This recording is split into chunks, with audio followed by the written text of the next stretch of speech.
I tried. All right, full power. What do we get? What do we get? Drum roll, please. Drum roll. 101.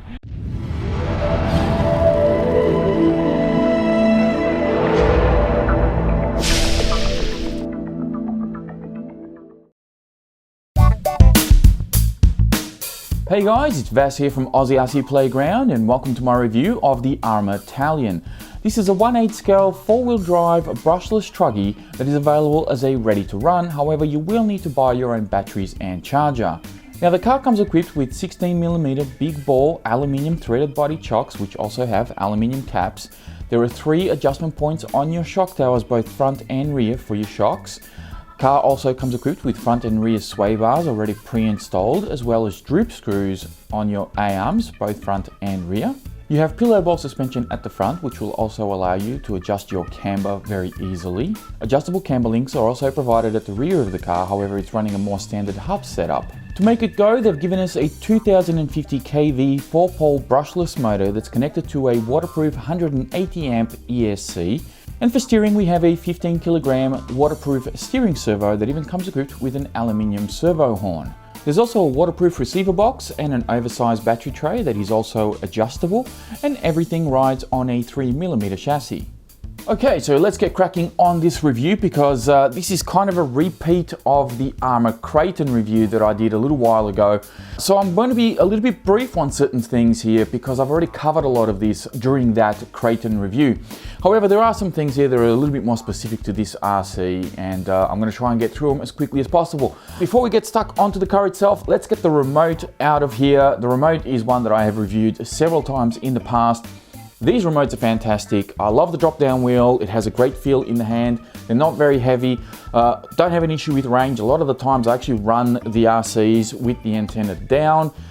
Very few times, probably only during speed runs and things when the RC is actually going quite a long ways away is when I lift the antenna up. But for just general running, when the car's in close proximity, the antenna, leaving it down is totally fine. As I said, drop down wheel, great feel in the hand. Does have steering, a dual rate, throttle trim, steering trim, and a couple of reverse switches. There's also a couple of LEDs on the back here to let you know that it's on and also give you a bit of a warning as to when you need to change your batteries. Runs on 4 AA's and has a removable tray for you to plug in your own rechargeable battery if you wish. Great remotes, no problem with these at all.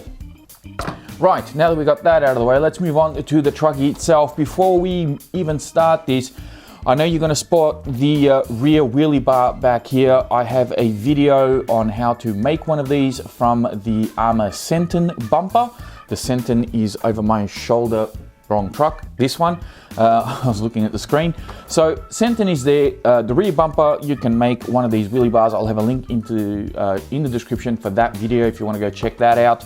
This, of course, does not come standard. This is something that I've sort of created myself. All right, so the truggy itself, let's start from the outside and work our way in. Now, as you can see, these are not the stock tires. These are Proline 3.8-inch Badlands on Desperado rims. The truggy actually comes with these tires. Now, the reason why I'm not using these tires, I've had 2 of them have given me a little bit of grief. This one in particular has actually got a crack in it, and I'm hoping that camera B might actually pick this up. But there was a crack on one of these spokes. I know that I'm not the only one that's had a broken rim from the Talion. This is something that I don't usually experience with any of my RCs, regardless of brand or scale. So this is a little bit unique. Don't know exactly when this happened, but I was obviously running this for quite some time before I noticed it, I can tell you that much. Another issue that I've had with these tires is that they come unglued. Now, this one has come unglued on the back, and it's not too bad on the front, but I have another one here that's actually quite bad. You'll see here how it's coming very badly unglued, and the back is actually okay. So, bit of vice versa here. This one's not so good on the front, okay on the back, and the other one was the other way around. So, interesting thing about the tires, and these aren't the first ARRMA tires that have come unglued. I've had, as you can see, I've got other RCs and I've had a couple of them actually come unglued as well. So I'm a little bit worried that perhaps ARRMA may not be using the right type of glue. I don't know, or it's something that definitely worth noting.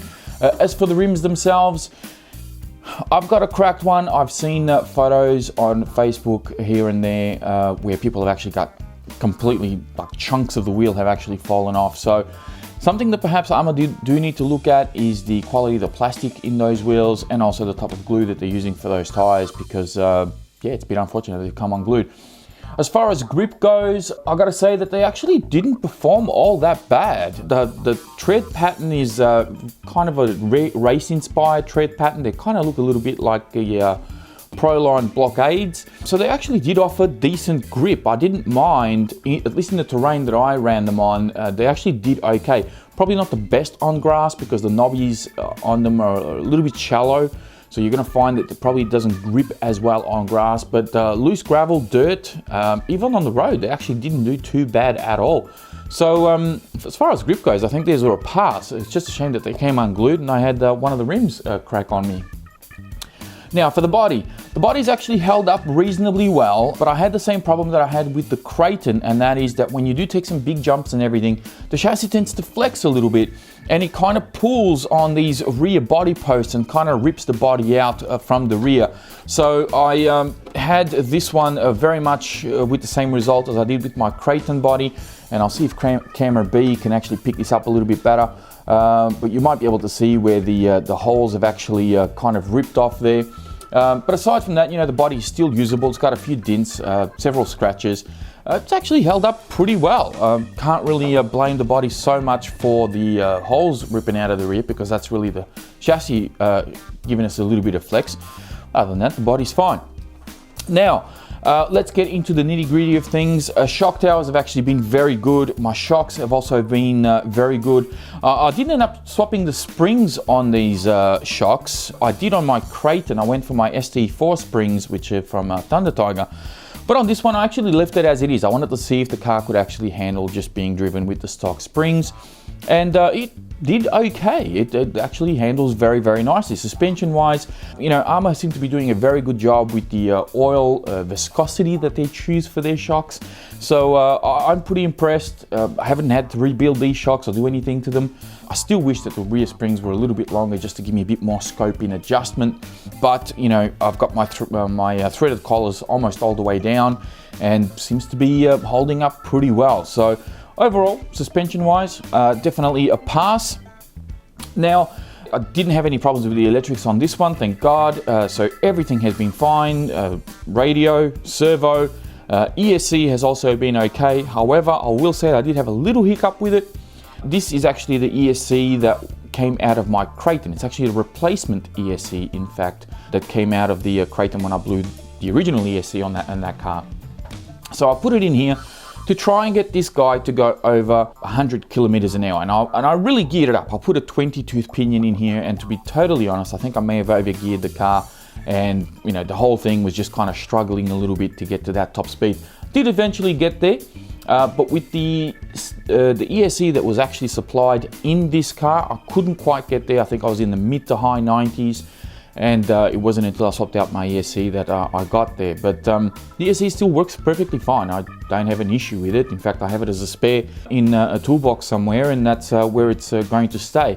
May even find a new home for it sometime down the line. But that is really the only hiccup I've had with the ESC. And ARRMA, just for the record, ARRMA did offer to replace it because I did contact them about it. And I said, no, that's fine. I kept it and I just swapped it around with one of my other ones, and that's the end result of that story. So as far as the electrics go, everything was fine.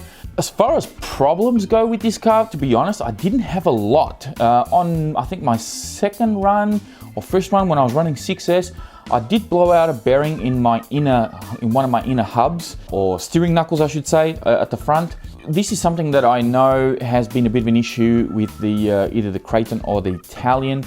However, I have replaced the knuckles on my Kraton and they are slightly different. So hopefully that may be the case with the Talion, where I'm using, it came equipped with the older style steering knuckles. and now the new ones will actually be okay. I do have some spares here to replace on the Talion, which I'm yet to do, and eventually I will get around to that. But so far the car's actually been holding up very, very well. And those bearings, you know, they're quite a thin bearing that's on the inside of the steering knuckle. So with all the weight and the length of the A-arms, there's quite a bit of pressure on those bearings. And I know that some people have actually swapped them out for some aftermarket ones, and everything has been very, very good since then. So no issues there. I really have no major criticisms on this RC. I can tell you that driving it compared to the Kraton, this is a little bit more agile. The Kraton, having the wider wheelbase, the bigger tires, does feel a little bit lazier, but by no means is like a huge gap between the two. It's actually quite a very narrow gap, but this does feel a little bit twitchier on the corners. It definitely has a little bit more of that racing pedigree built into it, because of the narrower wheelbase. Lengthwise, it's exactly the same as the Kraton. It's just the width that's actually a little bit shorter.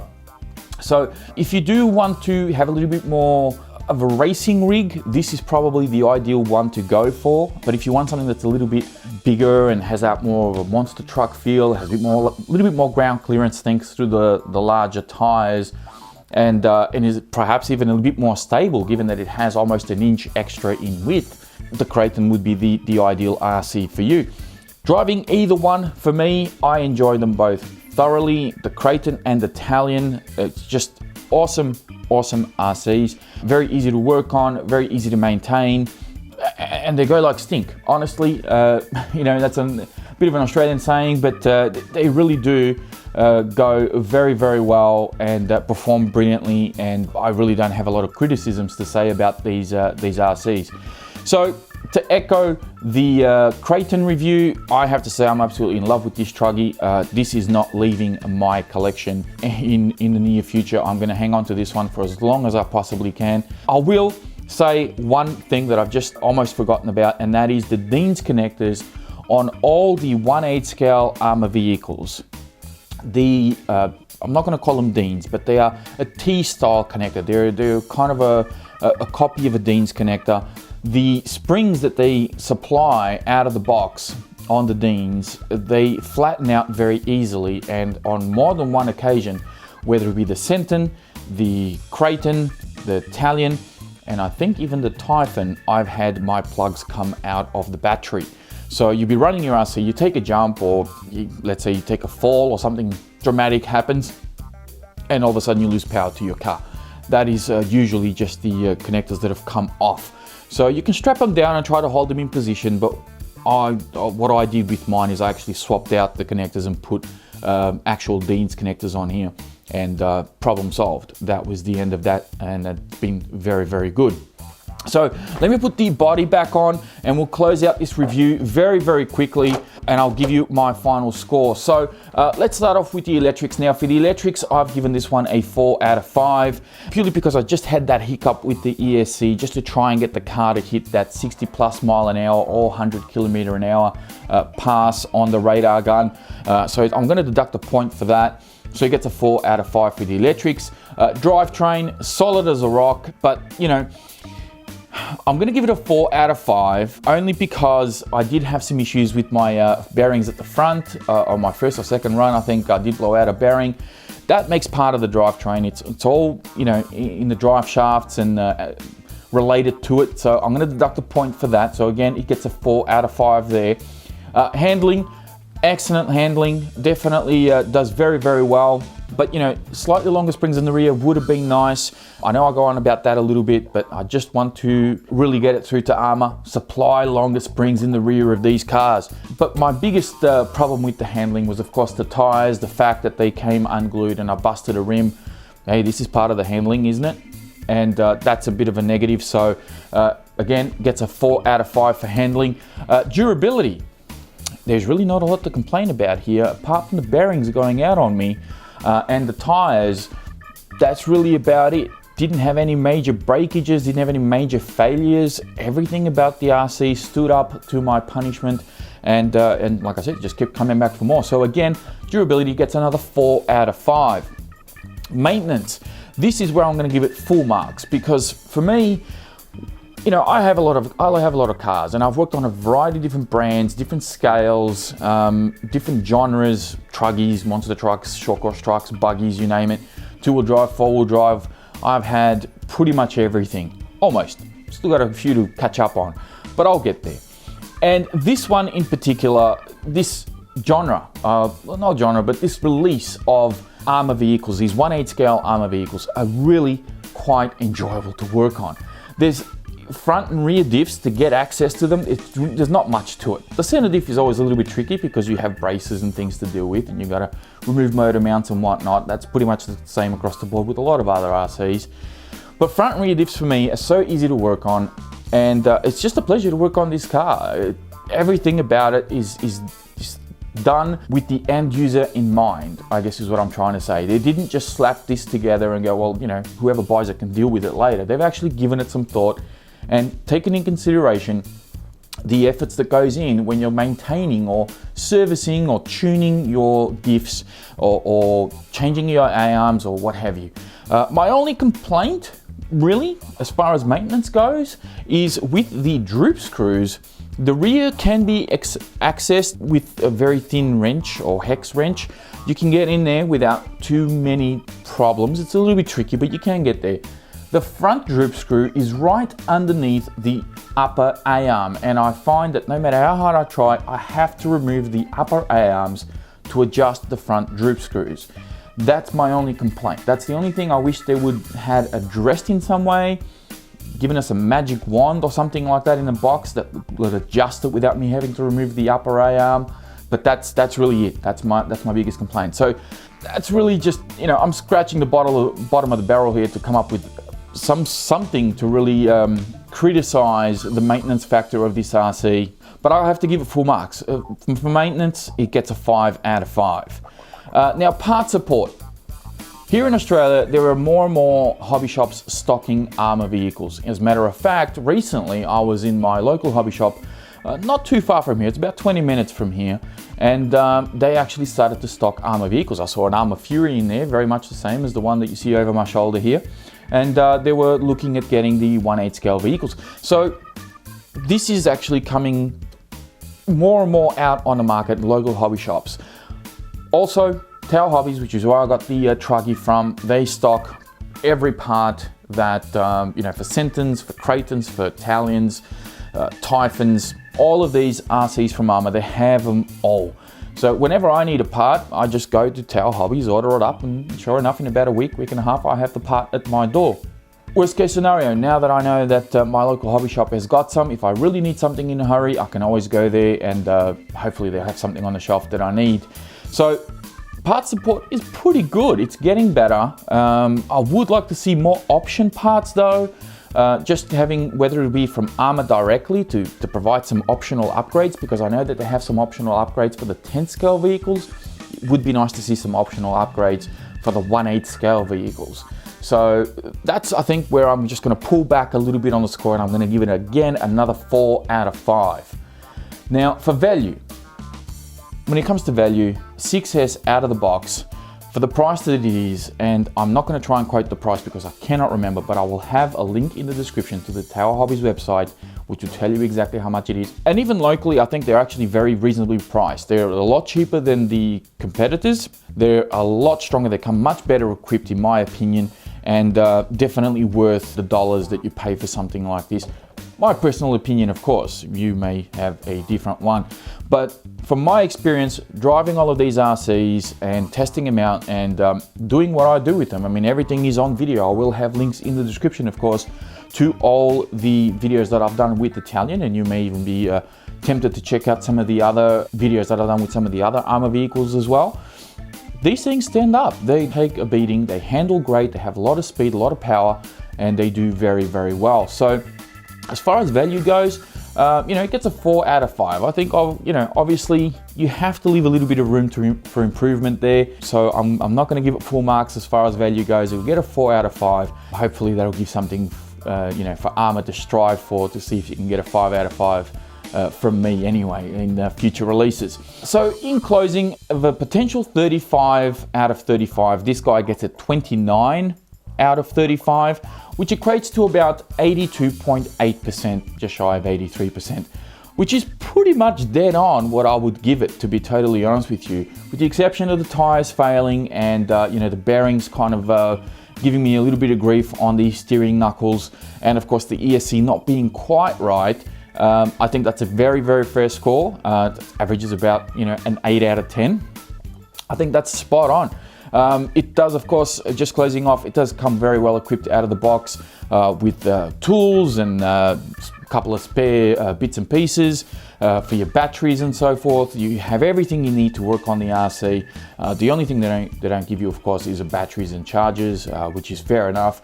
A lot of the times when you do get you know, batteries and chargers out of a box, they're not always the best, so I'd much prefer them leave them out anyway. So this is I think an excellent deal, and that is pretty much my final score on this guy, which is 82.8% out of 100. Please be sure to check the video description, as I said, for more links, as well as the link to my Facebook page if you want to, you know, stay a couple of steps ahead of what goes on here on YouTube, or you want to harass me on there and give me crap. Whatever it is that you want to do, my Facebook page will be there, as will I, of course. And that is it. Thank you all very much for watching, and I will speak to you next time.